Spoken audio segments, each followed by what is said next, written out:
नमस्कार दोस्तों, break exam में आप सभी का स्वागत है। उम्मीद है आप सब बढ़िया और मस्त होंगे। आज के वीडियो में हम भारतीय संविधान की उद्देशिका के बारे में विस्तार से जानने वाले हैं और इससे जुड़े हुए कुछ महत्वपूर्ण एमसीक्यू क्वेश्चन देखने वाले हैं जो आपके आने वाले परीक्षाओं में आ सकते हैं और पिछली परीक्षाओं में भी पूछे गए हैं। तो चलिए वीडियो शुरू करते हैं। सबसे पहले यदि आप नए हैं तो प्लीज़ हमारे चैनल को लाइक और सब्सक्राइब जरूर कर लीजिए, जिससे आपको ऐसे ही वीडियोज़ की नोटिफिकेशन मिलती रहे। और यदि आप इस वीडियो का पीडीएफ प्राप्त करना चाहते हैं तो आप हमारे टेलीग्राम चैनल पर जुड़ जाइए। टेलीग्राम चैनल के लिंक हमने नीचे सब्सक्रिप्शन बॉक्स में लगा दिया है, तो वहाँ पर आप डिस्क्रिप्शन बॉक्स से इसकी पीडीएफ प्राप्त कर सकते हैं। तो चलिए वीडियो शुरू करते हैं। सबसे पहले हम भारतीय संविधान की उद्देशिका को पढ़ेंगे कि उद्देशिका में आखिर क्या क्या बातें की गई हैं, इनका क्रम क्या रखा गया है। तो सबसे पहले भारतीय संविधान की उद्देशिका क्या लिखा गया है, हम भारत के लोग। तो हमारी उद्देशिका स्टार्ट होती है हम भारत के लोग से। भारत को एक संपूर्ण प्रभुत्व संपन्न, समाजवादी, पंथ निरपेक्ष, ये समाजवादी और पंथ निरपेक्ष शब्द 42वें संविधान संशोधन द्वारा 1976 में जोड़े गए हैं, याद रखिएगा। ये मूल संविधान का हिस्सा नहीं थे।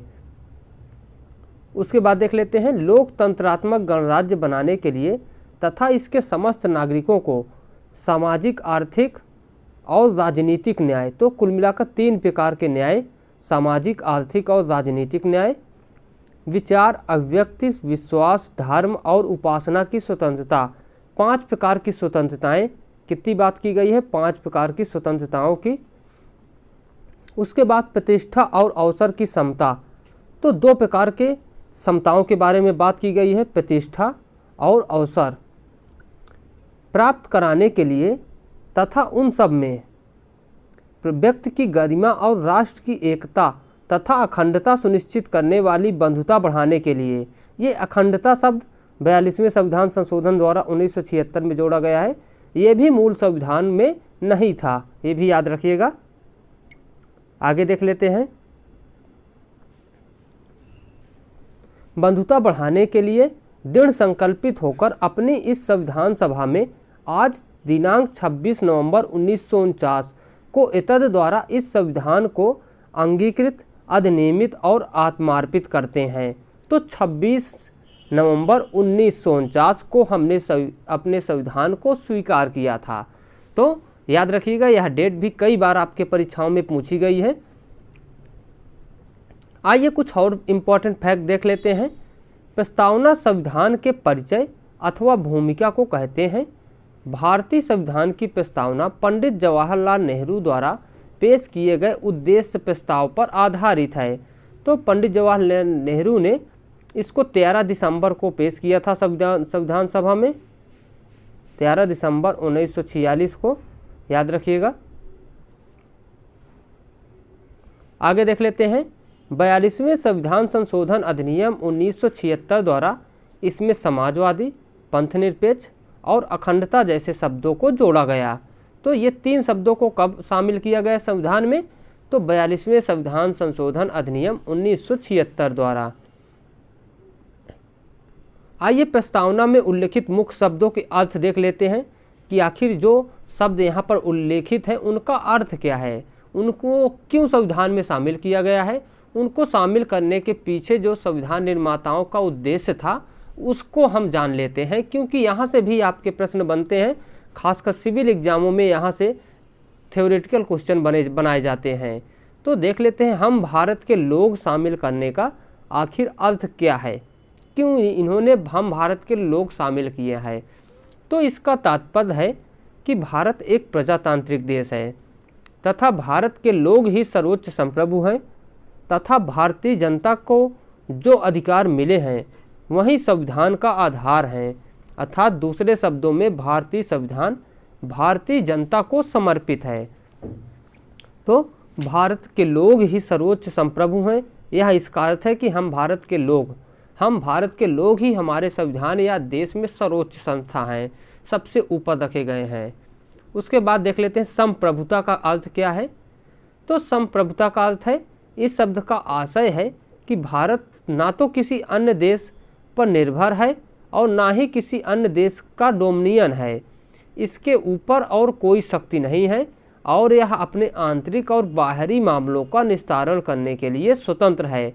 तो हमेशा जब दो देशों के बीच विवाद उत्पन्न होता है और तीसरा देश उसमें बीच में आता है, उन दोनों के विवादों के बीच में, तो हम भारत जैसा देश यह बात वहाँ पर रखता है कि हम संप्रभु हैं, मतलब हम अपने आंतरिक और बाहरी मामलों का निस्तारण करने के लिए स्वतंत्र हैं। आप हमारे ऐसे मुद्दों पर विवाद के बीच में मत आइए। इस कारण से जैसे भारत और पाकिस्तान के बीच जब भी कोई बहस होती है तो वहाँ पर हम दो देश मिलकर अपने मुद्दों को सुलझाने का प्रयास करते हैं। उनमें न चीन और न भी आप अमेरिका का हस्तक्षेप स्वीकार करते हैं। तो यह संप्रभुता का अर्थ है कि हम संप्रभु राष्ट्र हैं, किसी और पर डोमिनियन नहीं हैं। अगला है समाजवादी।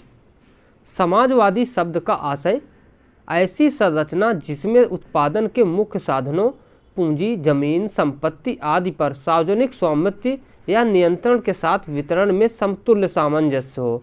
समाजवादी का अर्थ होता है कि जो संसाधन होते हैं उन पर एक व्यक्तिगत अधिकार ना होकर सरकार का अधिकार हो। यह समाजवादी का मूल तात्पर्य होता है कि ऐसी संरचना जिसमें जो साधन है पूंजी के, उनमें सरकार का अधिकार है। अगला है पंथ निरपेक्ष, और ये समाजवादी और पंथ निरपेक्ष दोनों ही शब्द 42वें संविधान संशोधन द्वारा 1976 में जोड़े गए हैं, ये भी याद रखिएगा। अब पंथ निरपेक्ष शब्द का अर्थ समझ लेते हैं।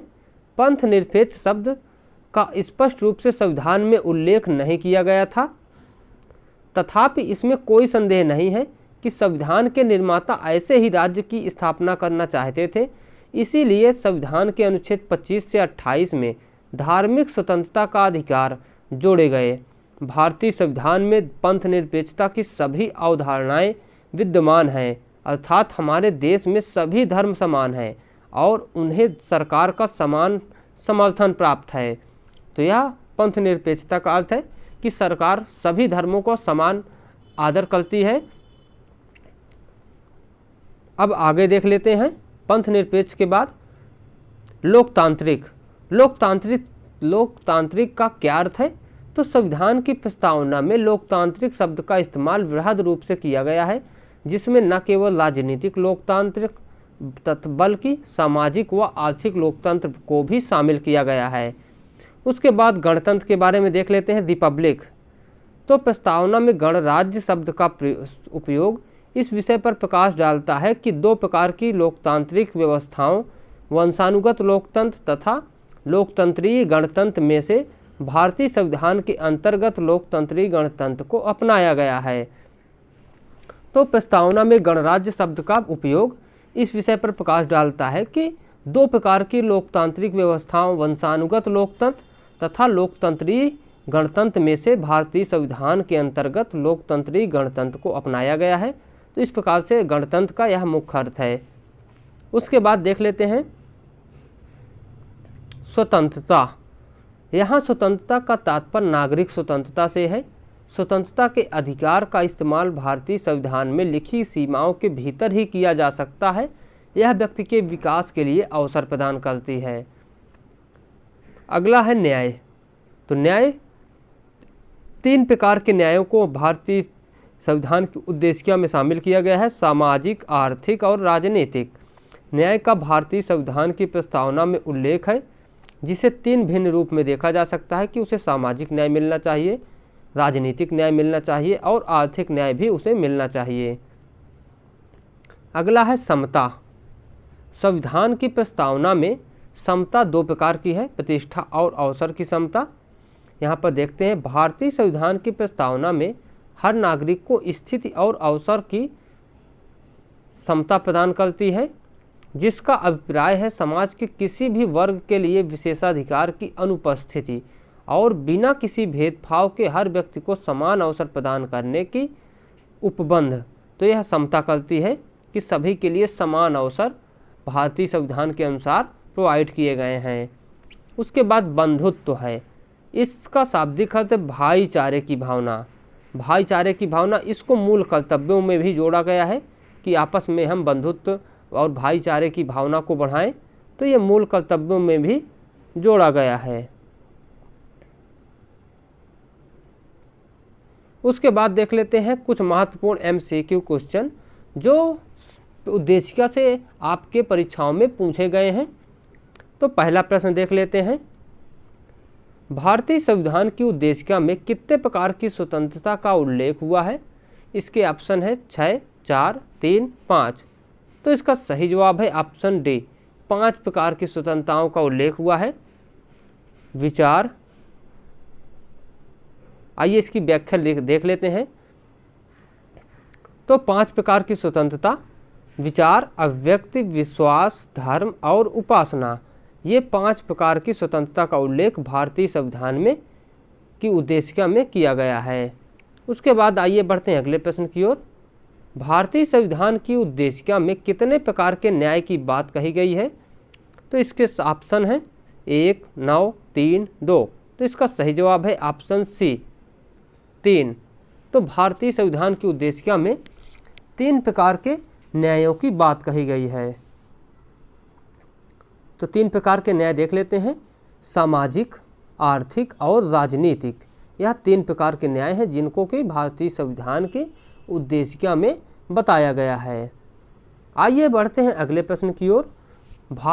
संविधान सभा में भारतीय संविधान की उद्देशिका को किसने प्रस्तुत किया था? तो इसके ऑप्शन है पंडित जवाहरलाल नेहरू, लाल बहादुर शास्त्री, राजेंद्र प्रसाद और भीमराव अंबेडकर। तो इसका सही जवाब है पंडित जवाहरलाल नेहरू, ऑप्शन ए इसका सही जवाब है। इन्होंने उद्देशिका को 13 दिसंबर 1946 को पेश किया था। देख लीजिए, इसका सही जवाब है ऑप्शन ए, 13 दिसंबर 1946 को पंडित जवाहरलाल नेहरू ने उद्देशिका को संविधान सभा में प्रस्तुत किया था। आइए बढ़ते हैं अगले प्रश्न की ओर।